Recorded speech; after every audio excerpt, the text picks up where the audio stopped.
Hi, my name's Hannah Kroger, and Holden Caulfield thinks you're a phony. Don't feel too bad, though. He thinks everyone is a phony. Literally, every character in the book is a phony. Literally. Except for a few people. Phoebe is not a phony. Neither is DB or Jane Gallagher or the nuns but literally every character.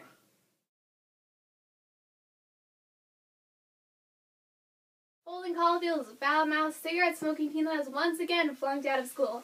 The Catcher in the Rye by JD Salinger follows his journey from his prep school to New York City. Along the way, he encounters a variety of characters, and I'm going to argue that the conclusions he draws based on those interactions, and more importantly, the conclusions you, as the reader, draw, are what make this book so important.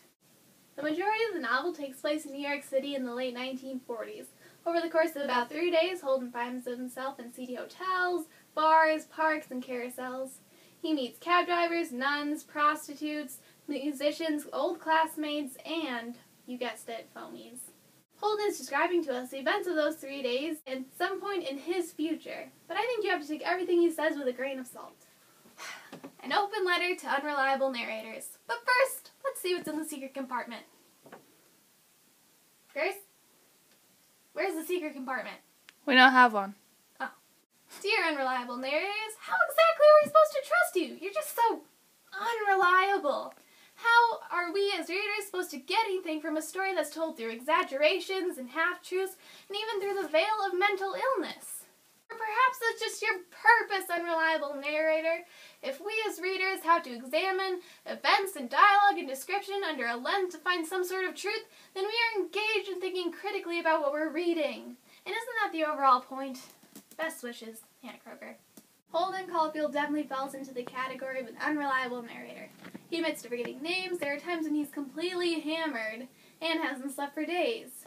And towards the end of the book, we may even see that something's wrong with Holden mentally. Anyway, I kept walking and walking. All of a sudden, something spooky started happening. I came to the end of the block and had this feeling that I'd never get to the other side of the street. I'd make believe I was talking to my brother, Allie. Allie, don't let me disappear. And this isn't the only time Holden invents conversations and scenarios in his head. He pretends to confront a glove thief and that he's been shot in the stomach. All of these are hints given by Salinger that his main character may not be all there. There's a part in the book where Holden decides to spend the night at his favorite teacher, Mr. Antolini's house. Before he goes to sleep, Mr. Antolini goes into this long speech about how bleak Holden's future is. After Holden is asleep, he wakes up to discover Mr. Antolini patting him on the head, then freaks out and leaves the apartment, and the reader is left to wonder whether his teacher was really making an inappropriate advance towards him, or if Holden misconstrued the situation entirely. Was he afraid of his teacher, or was he afraid of the future his teacher had described? Even Holden isn't sure. I wonder if maybe he just liked to pat guys on the head when they're asleep. I mean, how can you tell about that stuff for sure? You can't. This interaction calls into question a lot of experiences he's had with other characters. If Sally Hayes is, quote, queen of the phonies, why would he call her up for a date instead of Jane Gallagher? Why does he go to phony bars and shoot the crap with phony people and dance with phony girls?